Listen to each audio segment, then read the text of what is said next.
बिहार की 5 दिन की यात्रा कर सकते हैं राहुल गांधी, तेजस्वी और अन्य नेता होंगे शामिल। एसआईआर के खिलाफ यात्रा करेंगे राहुल गांधी। 9 से 14 अगस्त तक राहुल गांधी की यात्रा संभव। लालू यादव को सुप्रीम कोर्ट से झटका। लैंड फॉर जॉब केस में कार्रवाई पर रोक से इनकार। नमस्कार, मैं अंजय मिश्रा, स्वागत है आप सभी का हमारे चैनल में। लोकसभा के नेता प्रतिपक्ष राहुल गांधी एक बार फिर बिहार आने वाले हैं। वो बिहार में 5 दिनों की लगातार यात्रा करने वाले हैं। बताया जा रहा है कि ये यात्रा 9 अगस्त से जो है 14 अगस्त के बीच हो सकती है।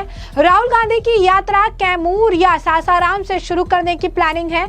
इसका रूट मैप तैयार किया जा रहा है। एसआईआर को लेकर राहुल गांधी लगातार 5 दिनों तक बिहार में यात्रा करने वाले हैं और इस यात्रा में तेजस्वी समेत अन्य नेता शामिल हो सकते हैं, ऐसा सूत्रों के हवाले से खबर है।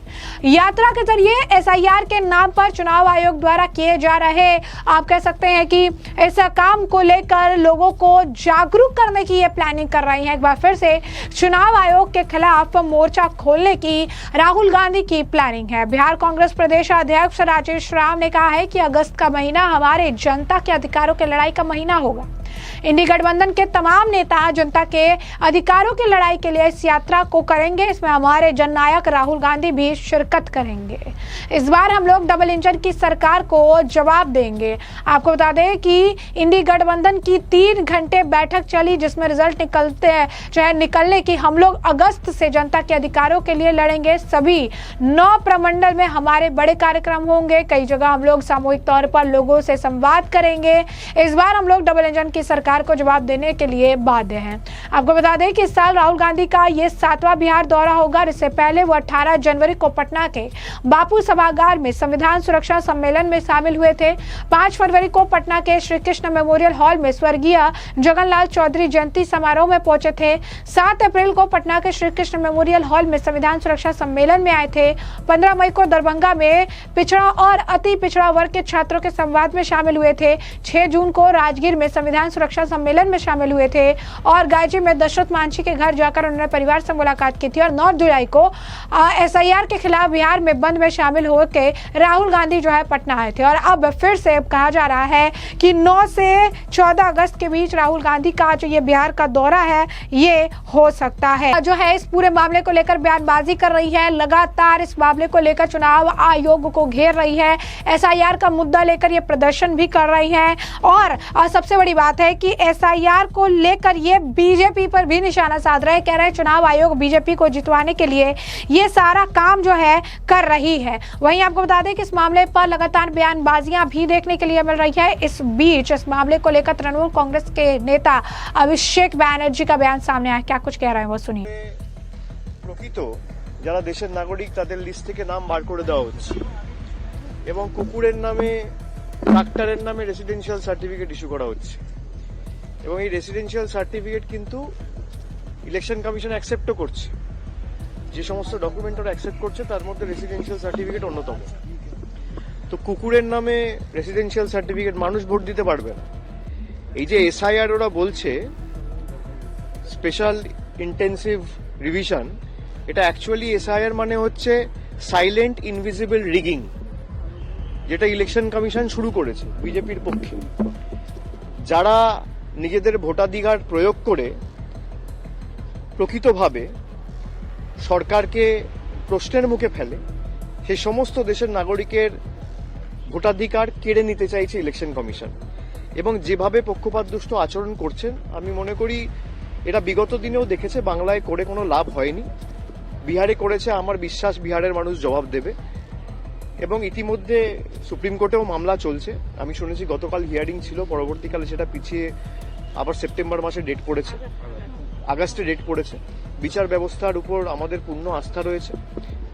जैसे कि आपने अभिषेक बैनर्जी का बयान सुना, उन्होंने कहा कि बिहार में वोटरों का नाम हटाया जा रहा है। मैंने सुना है कि ट्रक के नाम पर जो है वोटर लिस्ट में इनके नाम शामिल किए जा रहे हैं। इस तरीके से अन्य लोग जो है उनके नाम शामिल किए जा रहे हैं। क्या अब ट्रैक्टर और ये ट्रक वगैरह जो है ये क्या वोट डालेंगे? ये इस तरीके से जो लोग वोट डाल रहे हैं उनका नाम काट रहे हैं। अगर এরা চেষ্টা করবে, অনেক লাপানি ঝাপানি করবে, কিন্তু তৃণমূল কংগ্রেসের প্রতি মানুষের আস্থা, আশীর্বাদ, ভালোবাসা বাড়বে এবং 2021, 2024, 2023 পঞ্চায়েতের থেকেও ভালো ফল তৃণমূল কংগ্রেস 2026 সালে করবে। মানুষের ভোটাধিকার কেড়ে নিতে চেয়েছে বিজেপি, এদের কাছে তো উত্তর নেই। গতকাল যে অপারেশন সিন্দুর নিয়ে আলোচনা হয়েছে, আপনি দেখবেন 2019-এর পর প্রধানমন্ত্রী আর যায়নি। লোক শুরু করে, তারপর এক বছর করে এগিয়ে আমি এই বছরে এই করেছি, আমার সরকার এই বছরে এই করেছে, এই তো বলে। আমরা তো তাই করি যে আমাদের বাংলায় সরকার রয়েছে 2011 সাল থেকে। 11-তে মমতা ব্যানার্জি এই করেছে, 12-তে এই করেছে, 14-তে এই করেছে, 16-তে এই করেছে, 21-এ এই করেছে, 22-এ এই করেছে। উনি 19 থেকে শুরু করে বলছেন 62 অবধি। আরে কংগ্রেসের উপর একসময় মানুষ ভরসা করেনি বলে তো বিজেপিকে জিতিয়েছে।